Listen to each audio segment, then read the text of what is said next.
ఈ సంవత్సరాల పాలన లోపల పేద వర్గాలని, అట్టడుగు వర్గాలని, రైతులని, మహిళల్ని ఏ ఒక్క వర్గానికి న్యాయం చేయకపోగా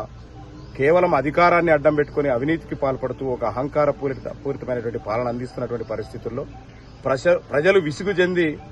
ఇకనైనా మా బతుకులు మారుతాయేమో అని చెప్పేసి కాంగ్రెస్ పార్టీ ఇచ్చినటువంటి అనేక హామీలను నమ్మి, రేవంత్ రెడ్డి ఇచ్చినటువంటి అనేక మాటలు నమ్మి ప్రజలందరూ కాంగ్రెస్ పార్టీకి పట్టం కడితే తిరిగి పూర్వపు స్థితి ఎట్లా ఉన్నదో అంతకంటే ఘోరంగా తెలంగాణ రాష్ట్రం ఏర్పడక ముందు మరి పూర్తిగా ఎట్లా ఏ రకమైన పరిస్థితి ఉన్నదో ఆ రకంగా ఈరోజు సమాజాన్ని తెలంగాణ రాష్ట్రాన్ని నెట్టేసిన పరిస్థితి,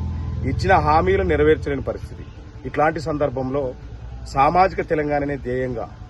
బీసీ, ఎస్సీ, ఎస్టీ, మైనార్టీ వర్గాల పట్ల ఒక ప్రశ్నించే గొంతుకగా మహిళలకు, యువతకు పెద్ద ఎత్తున న్యాయం చేయాలని ఒక అకుంఠిత దీక్షతో, ఒక దృఢమైనటువంటి సంకల్పంతో, చిత్తశుద్దితో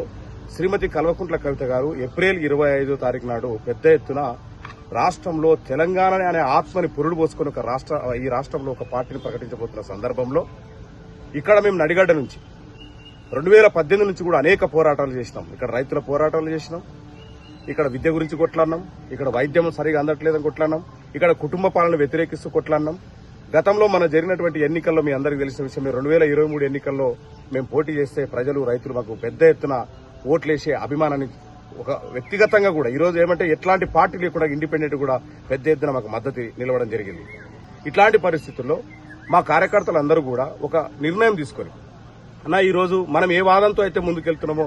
శ్రీమతి కల్వకుంట్ల కవిత గారు కూడా అదే వాదాన్ని పట్టుకుని ముందుకెళ్తున్నటువంటి పరిస్థితి ఉన్నది. రాబోయే రోజుల్లో తెలంగాణ తరఫున గట్టిగా కొట్లాడే పరిస్థితి కనిపిస్తా ఉన్నది. కాబట్టి మనం అందరం కూడా తెలంగాణ ఈరోజు ఏదైతే జాగృతి పార్టీ తర్వాత మనకు ఏదైతే పార్టీగా ఏర్పడుతున్నటువంటి పరిస్థితి ఉన్నదో త్వరలోపల పార్టీ ఏర్పడతా ఉన్నది. కాబట్టి 25వ తారీఖు నాడు ఆ పార్టీలో మనం అందరం కూడా చేరాలంటే ముందుగానే మనం అక్కతో కలిసి పనిచేద్దామని మేమందరం కలిసి తీసుకున్నటువంటి నిర్ణయం మేరకు